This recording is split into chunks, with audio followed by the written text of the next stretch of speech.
n elevado a d menos 2. Então, há duas vezes a dimensão desse cara tem que ser d menos 2. Então, a dimensão do campo A, em d dimensões, é d menos 2 sobre 2. Então, em d dimensões, eu tenho aqui massa elevado a d menos d menos 2 sobre 2. De fato, ó, 4 menos 2, 2 por 2, 1. É a dimensão do campo do fóton em 4 dimensões. D dimensões é n elevado a d, massa d menos 2 sobre 2.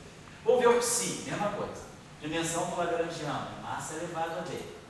Termo cinético de Dirac me dá psi e uma derivada, que é massa. Então, vai ficar d menos 1 sobre 2. Então, a dimensão do campo de Dirac, do campo fermiônico, com termo cinético convencional, termo cinético canônico, é d menos 1 sobre 2, em massa. 4 menos 1, 3 por 2, 3, bate com a dimensão certinha. Então, com isso eu posso fixar qual é a dimensão da constante de acoplamento da carga elétrica em d dimensões. Eu teria a dimensão, então vou ter psi vai aparecer ao quadrado. Então vai aparecer aqui massa a d menos 1. Que vem do psi. O ami é massa a d menos 2 sobre 2. E aqui no final do dia, esse termo todo tem que ter dimensão de massa elevada a d. Então, a dimensão que sobra para o E vai ser d menos d menos 1. Entrar isso tudo para cá. Então, a dimensão D vai ser d menos 1 menos d menos 2 sobre 2. Então, vai ficar d menos d vai cancelar, vai ficar mais 1. E aqui vai ficar menos d sobre 2. Aqui vai ficar menos 1. Aqui vai ficar mais 1. Então, vai ficar 2 menos 3 sobre 2 sobre 2, né? Depois vai ficar 4.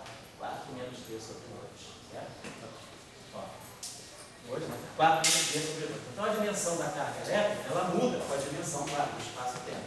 A constante de acoplamento, que é E, ela passa a ser 4 menos D sobre 2. Obviamente, né? Em 4 dimensões, ela é adimensional. Se eu tivesse em 3 dimensões, a dimensão da carga elétrica é 1 meio. Lembra em algum curso aí também, quando a gente estudou, falou da QE, falou da elétrica, no semestre passado a gente falou da eletrodinâmica em 3 dimensões, a gente quando estudou, falou, a eletrodinâmica em 3 dimensões é super renormalizável.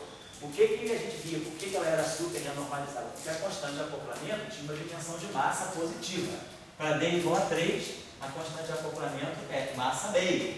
Então, dimensões de massa positiva, dimensões positivas dão super renormalizáveis. Dimensões de constante de acoplamento massa negativa dão não renormalizabilidade. Então a gente até lembrava que a dimensão da carga elétrica, da constante de acoplamento eletromagnético em 3D é meio.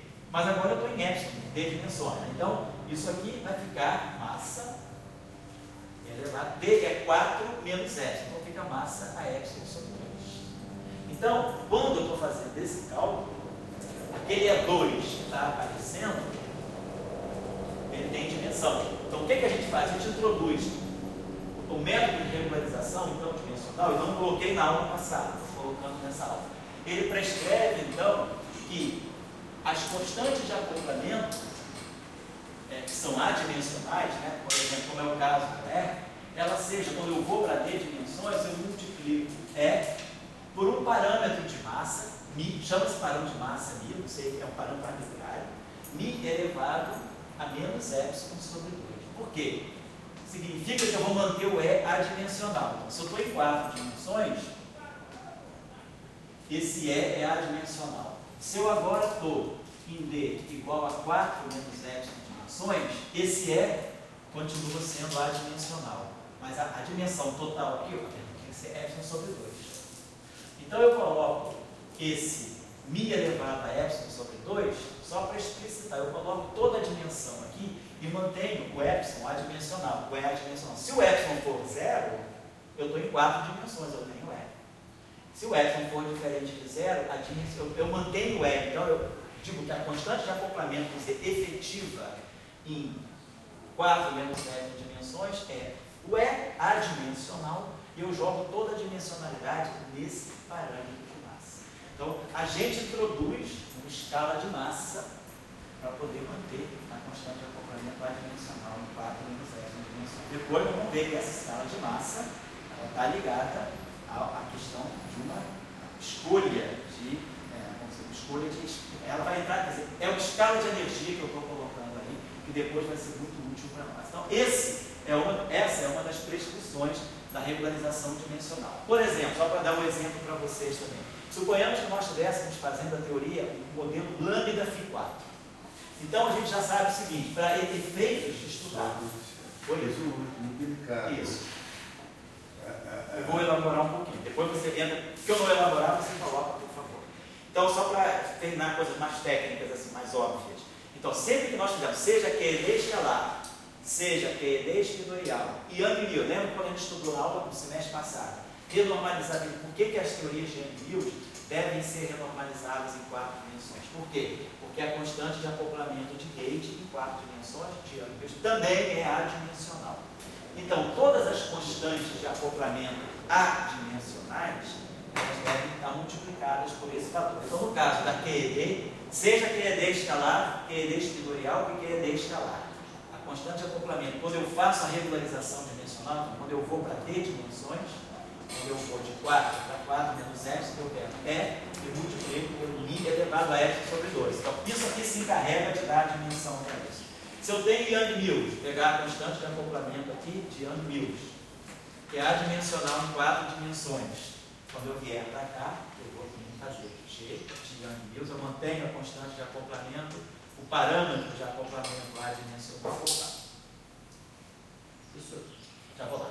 Pode falar? Mas o E não dá epsilon sobre 2? Oi? A dimensão dele é, exato, a dimensão dele é epsilon sobre 2. Então isso significa que se eu estou em 4 menos epsilon dimensões, esse E tem dimensão de massa a epsilon sobre 2. Então o que eu faço? Eu quero manter o E adimensional, então eu multiplico ele por uma constante, por um parâmetro arbitrário de massa e digo, isso aqui tem que ter dimensão de epsilon sobre 2, claro. Mas eu jogo toda a dimensão aqui. É como se eu tivesse assim, algo que tem dimensão de massa ao quadrado, entendeu? Eu simplesmente extraio dele. Isso, perfeito. Eu extraio dele a parte dimensional. E aí, claro, aparece uma escala de massa do nada.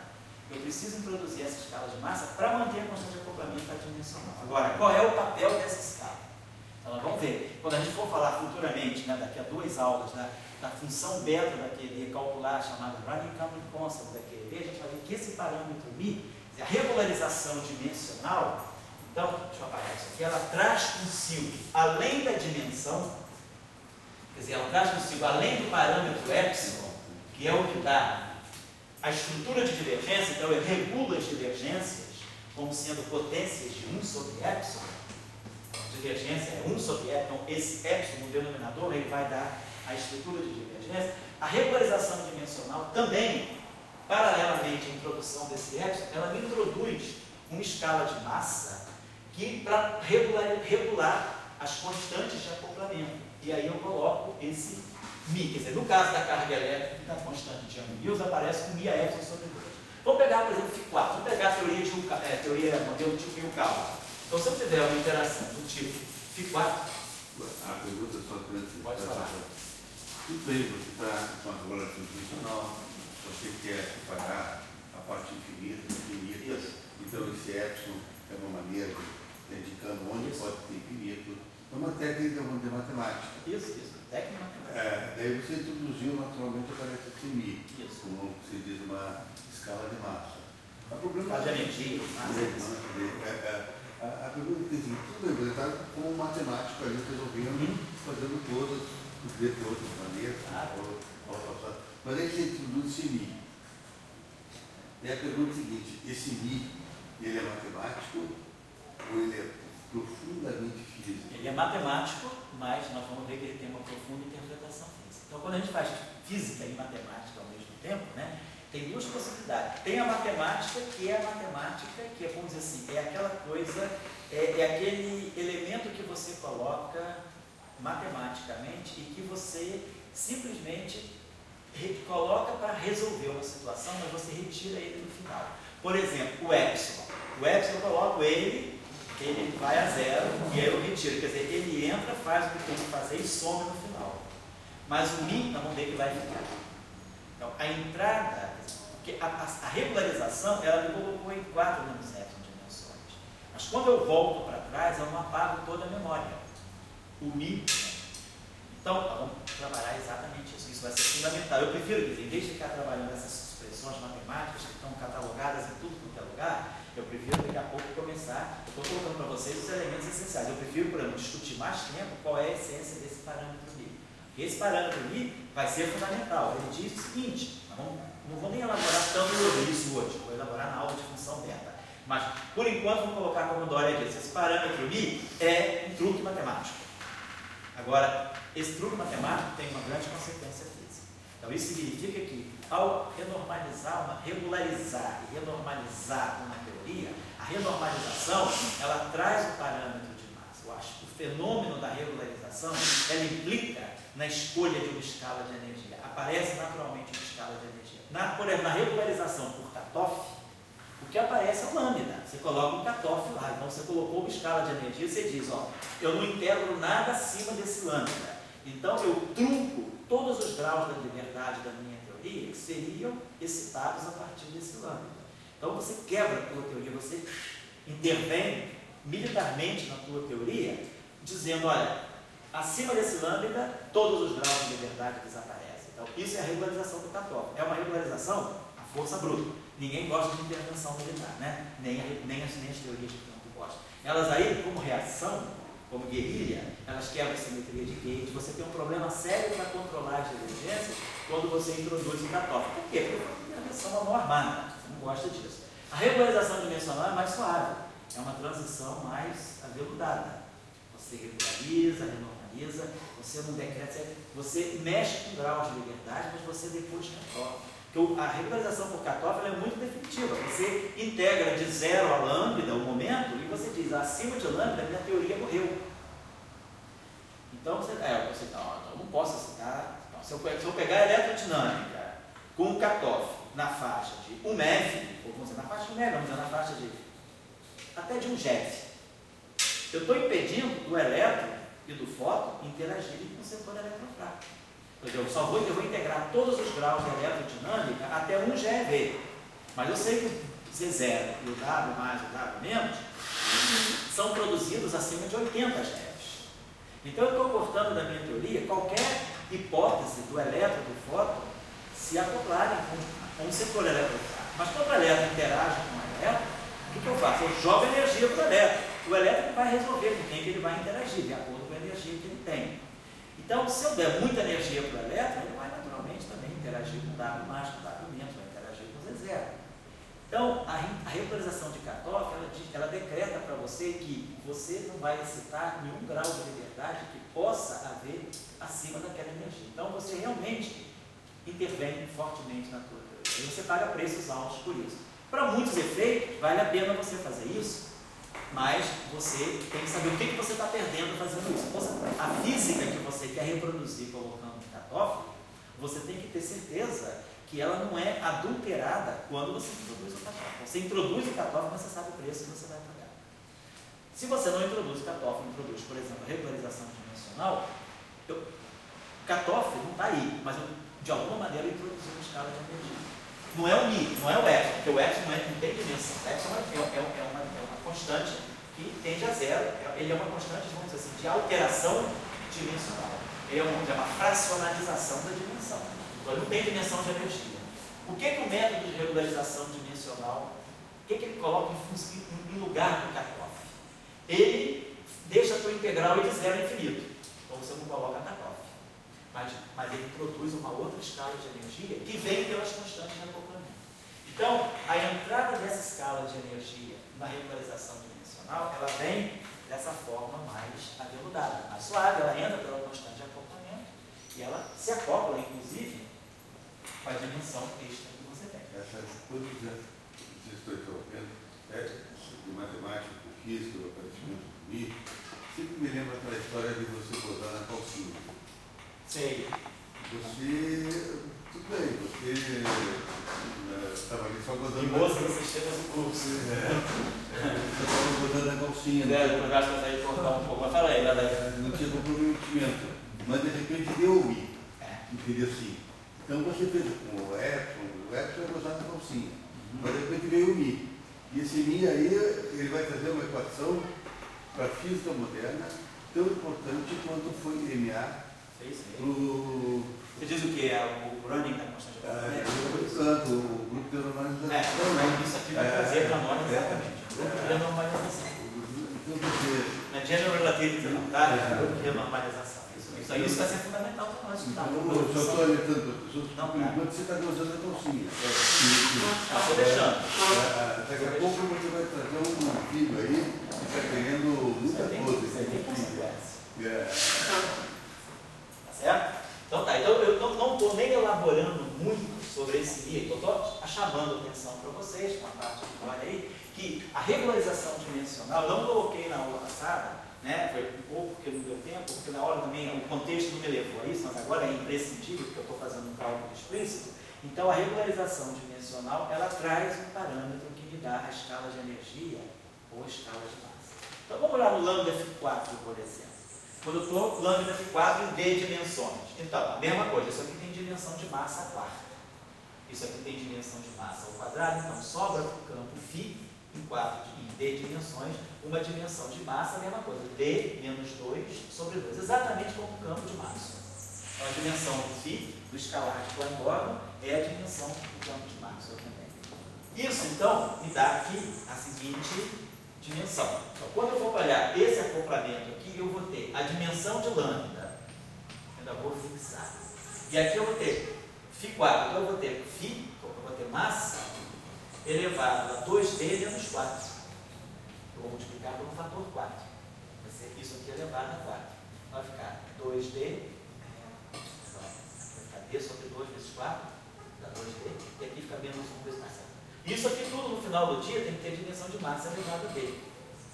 Então, a dimensão que sobra para a lambda é D menos 2D, que dá menos D, mais 4. Então, a dimensão de lambda que vai sobrar é menos D mais 4. Então, a dimensão da constante de acoplamento lambda, do acoplamento de Higgs, né, do acoplamento quântico do escalar, é massa elevada a 4 menos D. De fato, para 4 dimensões, dá 0. Se eu for para 3 dimensões, dá 1. E todo mundo sabe que a teoria Φ4, nós já sabemos que a teoria Φ4 em 3 dimensões é super renormalizável.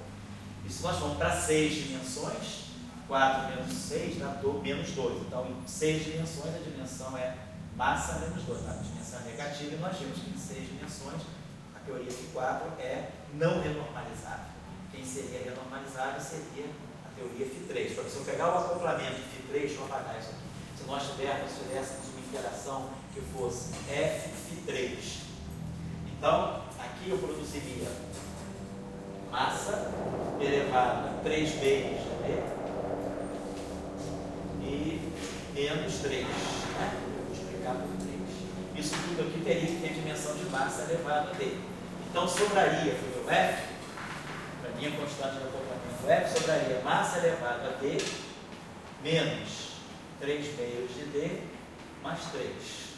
Então, isso aqui fica, vamos dizer, 2D menos 3D, dá menos D sobre 2, né?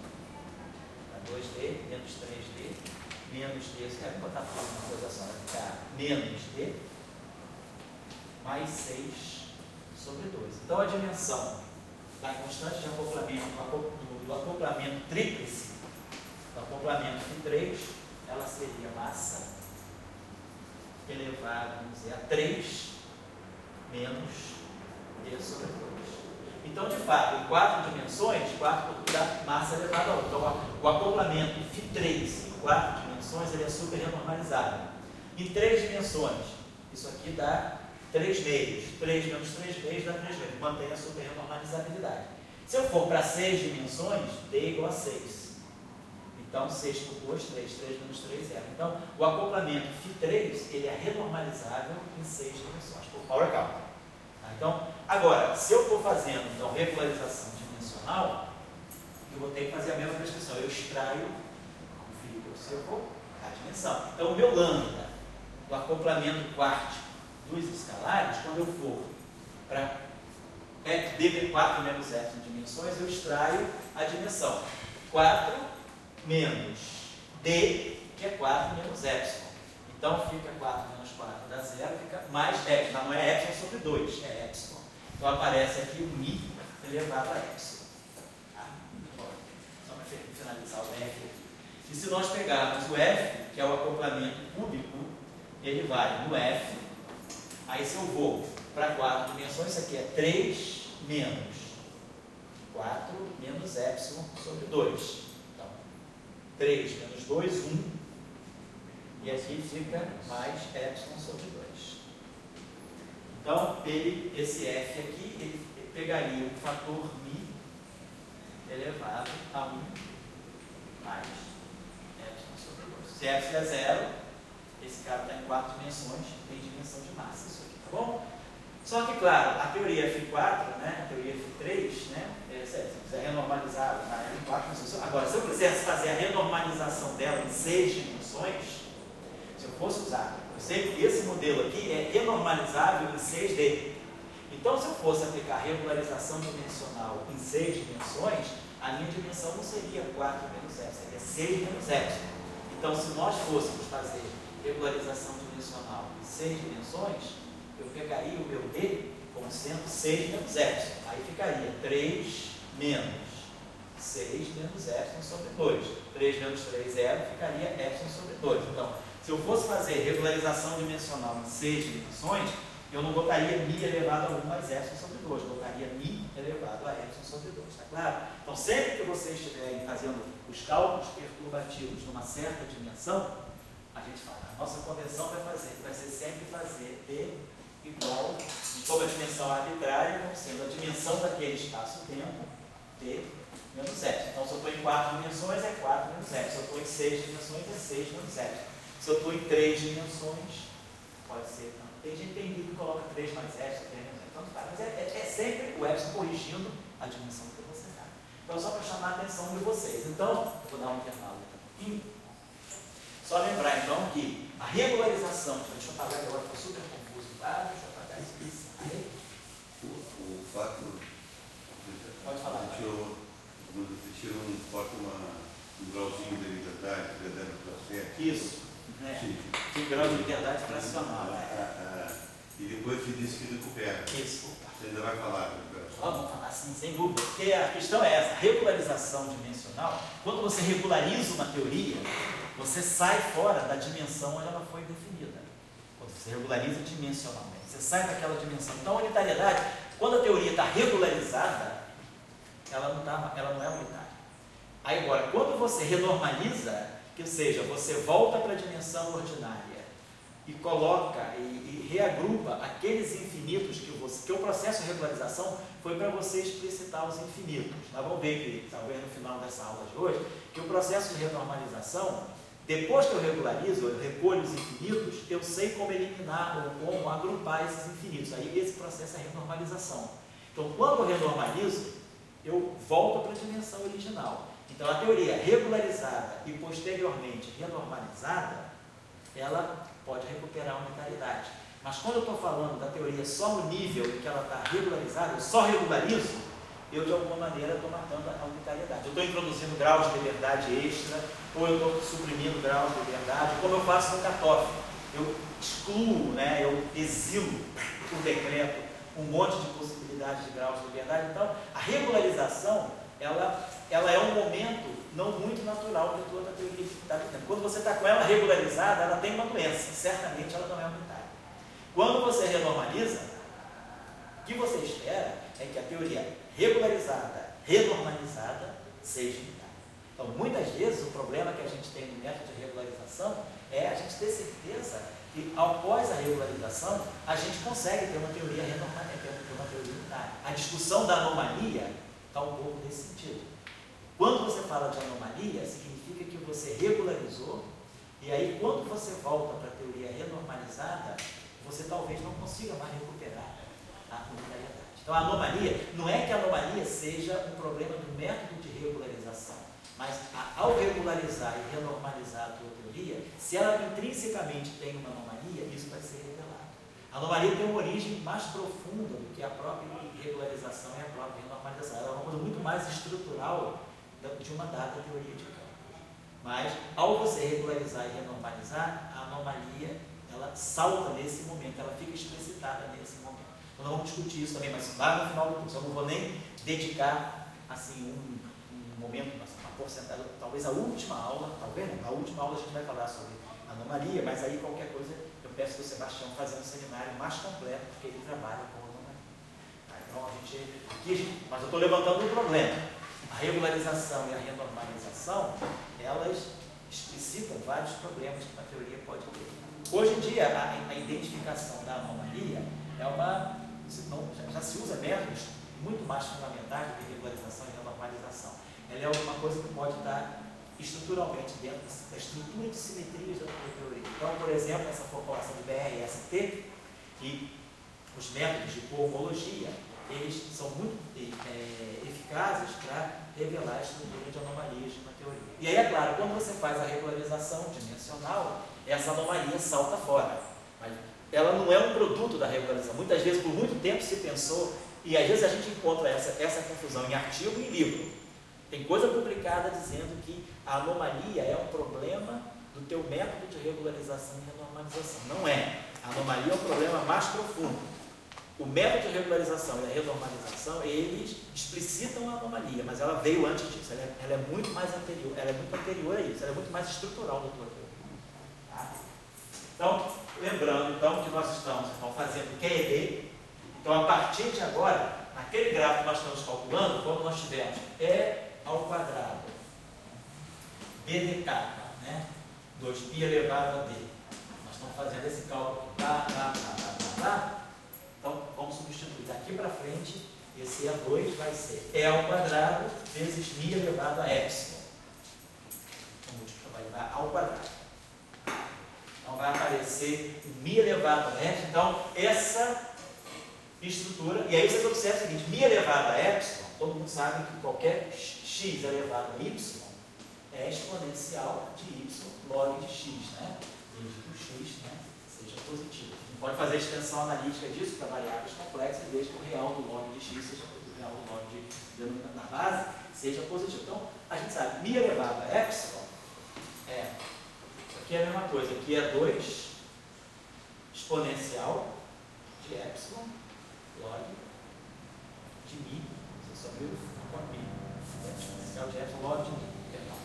Então, quando eu expandir isso aqui em potências de epsilon, né, eu vou poder produzir termos que vão depender do log de epsilon. Os termos que tiver, por exemplo, quando eu tiver o 1 que vem daqui vezes o 1 sobre epsilon, dá a divergência. Mas quando eu multiplicar esse epsilon log de μ pelo 1 sobre epsilon que está aparecendo aqui, esse log de μ fica. Esse log de μ não desaparece. É justamente isso. A renormalização, depois que esse epsilon tender a zero, eu vou poder cancelar esse epsilon com esse 1 sobre epsilon antes do epsilon tender a zero. Então isso fica. Então essa escala que a regularização dimensional introduz, ela fica depois da renormalização. Ou seja, o método, a renormalização, a regularização, mais do que isso, a regularização, ela impõe que você tenha que introduzir de alguma maneira uma escala de energia na tua teoria. Por isso tem essa discussão da simetria conforme.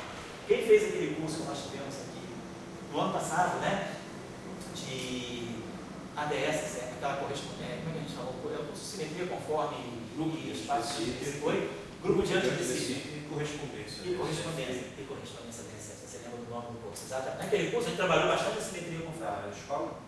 Não, foi no curso do ano passado, segundo semestre do ano passado, foi um curso aqui da Pode. A gente trabalhou bastante a simetria conforme. E a gente falava, o que a simetria conforme prescreve? Que não haja uma escala de energia, não haja uma escala nem de massa nem de energia. A tua teoria seja livre de escala. Então, não tem massas e as constantes de acoplamento são todas adimensionais. Ou, se tem massa, o espectro de massa não pode ser discreto. Eu só posso ter um espectro de massa contínua. O que nós, claro, mostramos em física de partículas, o espectro de massa não é contínuo. A massa do elétron é diferente da massa do quark, que é diferente da massa do neutrino. Então, nós não temos um espectro contínuo. Então, de massa. Então, na vida real, claro, eu não posso ter simetria conforme. Só para lembrar que a simetria conforme ela não impede que haja objetos massivos. Ela simplesmente diz que se houver objetos massivos, as massas são contínuas. Mas o que era importante da simetria conforme era que as constantes de acoplamento sejam adimensionais, que não haja uma escala de energia intrínseca na teoria. Então, se eu introduzo Quando eu regularizo, eu introduzo esse bi. Então, uma teoria regularizada e renormalizada, naturalmente ela perde a simetria conforme. Então, nós vamos ver que existe uma relação entre a simetria conforme e a função beta. Então, quando a gente calcular a função beta da QED, quando a gente calcular a função beta de Yang-Mills, ou quando a gente calcula a função beta de uma teoria, a existência de uma função beta diferente de zero, ela vai estar dizendo para nós que a tua constante de acoplamento depende da escala de energia. Então, você introduziu uma escala de energia, você quebrou a simetria conforme. Então, em geral, se espera que teorias conformemente invariantes, ou conformalmente invariantes, sejam teorias finitas, que não tenham todas as funções beta sejam zero. Então, por isso que há uma grande movimentação, isso eu vou falar na penúltima aula, né? Quando a gente falar de funções beta, eu vou dar umas 2 aulas grandes só sobre função beta, para a gente poder entender, inclusive, o diagrama de fases de uma teoria de Gauge. Uma teoria de Gauge ela é muito rica, hoje em dia ficou claro isso a partir de 97. A partir de 97, com a compreensão, né, da dualidade, uma compreensão mais profunda da dualidade eletromagnética, a gente começa a entender que no regime de grandes distâncias, né, ou seja, no regime de baixas energias, o setor infravermelho de uma teoria de Gauge, ela pode indicar para nós 5 características distintas de uma teoria de Gauge. Uma teoria de Gauge pode entrar em 5 categorias. Ela pode entrar numa fase coulombiana, ela pode entrar numa fase que a gente chama de elétrica livre, pode entrar numa fase que a gente chama de magnética livre, pode entrar numa fase que a gente chama de Higgs e pode entrar numa fase que a gente chama de condutante. E a gente vai entender esses 5 comportamentos de acordo com a função beta. Então, sempre hoje em dia, é uma coisa muito importante a gente ter um conhecimento claro da função beta do grupo de renormalização, porque ela vai dar um comportamento, uma ideia muito clara de como a gente vai poder, o potencial, inclusive, daquela interação recente dessa função beta. Por exemplo, se a massa do elétron, a gente tiver um regime que a massa do elétron tende a zero, o potencial coulombiano ele deixa de ser 1 sobre R, ele passa a ser 1 sobre log de R log de R. Então, isso a gente vai entender pela função beta. Então, entender a função beta de uma teoria significa, sobretudo, entender bem a estrutura do que a gente chama de pontos fixos da teoria, os pontos que são chamados de ultravioleta fixos, os pontos chamados que são de infravermelho fixos. Por exemplo, essa própria configuração que nós estamos calculando hoje, que é o diagrama de polarização do vácuo, se eu pôr energias baixas, qual é a partícula que está em jogo massiva? É o elétron. Então, a energia, quando eu escrevo esse gráfico aqui, só para a gente ter uma ideia, tem uma grande física que a gente vai poder discutir em função desse gráfico. Quando eu calculo esse gráfico aqui, significa que eu produzi um par elétron cósmico a partir da energia desse fóton. Mas para esse fóton aqui produzir esse par elétron, se fosse um processo físico real, aqui eu teria que ter uma energia de pelo menos 1 eV, que é a massa de repouso desse cara é 0,5, desse é 0,5. Então, se eu estou trabalhando com uma QED, se eu estou fazendo investigações de uma QED muito abaixo de 1 eV, se eu jogo para o meu sistema de elétrons energias que são abaixo de 1 eV, esse gráfico aqui, ele começa a ser, a probabilidade desse diagrama aparecer é muito pequena, porque eu não tenho energia suficiente para produzir esse par, mesmo virtualmente. Esse processo é muito. Então, é como se esse gráfico não aparece. Então, para todos os efeitos, é como se a função beta da QED, a gente vai ver, vai ser zero. Então, é como se a QED, se eu estou muito abaixo da massa do elétron, eu não vejo o running da constante de acoplamento. Então, é como se a constante de acoplamento, o F, fosse realmente fixo. Então, eu tenho um potencial coulombiano, é 1 sobre R. Mas, se eu começo a crescer muito em energia, esse gráfico começa a ficar importante, essa contribuição quântica começa a ficar importante, e aí eu começo a mexer na função beta. E aí eu começo a mexer na relação entre constante de acoplamento e energia. E aí eu posso começar a ver aspectos de uma teoria de Gauge que eu não veria em certos limites. Então, hoje, a gente não pode falar de uma teoria de Gauge assim, genericamente. Eu tenho sempre que definir, eu estou falando de uma teoria de Gauge em tal regime de energia. E aí você vai ver, de acordo com as massas das partículas que estão presentes com aquele domínio de energia, em que fase nós estamos nessa teoria de Gauge. Eu estou falando de uma teoria de Gauge que na fase confinante, na fase magnética livre, na fase elétrica livre, na fase coulombiana, na fase de Higgs. Então, uma teoria de Gauge ela tem muitas fases. É um processo muito rico. Ela tem um diagrama de fase pelo menos 5. Então, nós vamos dizer, e a função beta vai ser quem vai nos ajudar a compreender essa discussão. Por isso que é muito importante vocês estarem afinados nessa discussão da função beta. Tem umas aulas, eu acho, gravadas no site da Aprendonet, que o Mário Júnior, né, que foi pós-doc nosso aqui, nas atividades de verão, não desse ano, de 2012, mas de 2011, ele deu um mini curso sobre cálculo de função beta. Então, se vocês quiserem ver, tem lá no site da Aprendonet, eu não sei... lógico, está no site do Professor Global. Eu não lembro se está dentro de teoria de gay, vocês procuram, mas é nesse site, ou modelo padrão, ou teoria de gay, tem lá, tem umas aulas que ele deu no verão, ele deu as aulas, os PowerPoints estão todos lá, as transparências dele estão todas lá, ele deu umas aulas sobre função beta. Então, vamos aproveitar aquelas aulas também, e nós vamos trabalhar aqui, talvez mais alguns detalhes, porque ele fez a coisa mais completa. Eu prefiro pegar alguns detalhes daquela aula e trabalhar com vocês mais os aspectos interpretativos da função beta, para a gente poder entender o que é os pontos fixos e a estrutura de divergência entre UVB e ultravioleta em função do cálculo da função beta.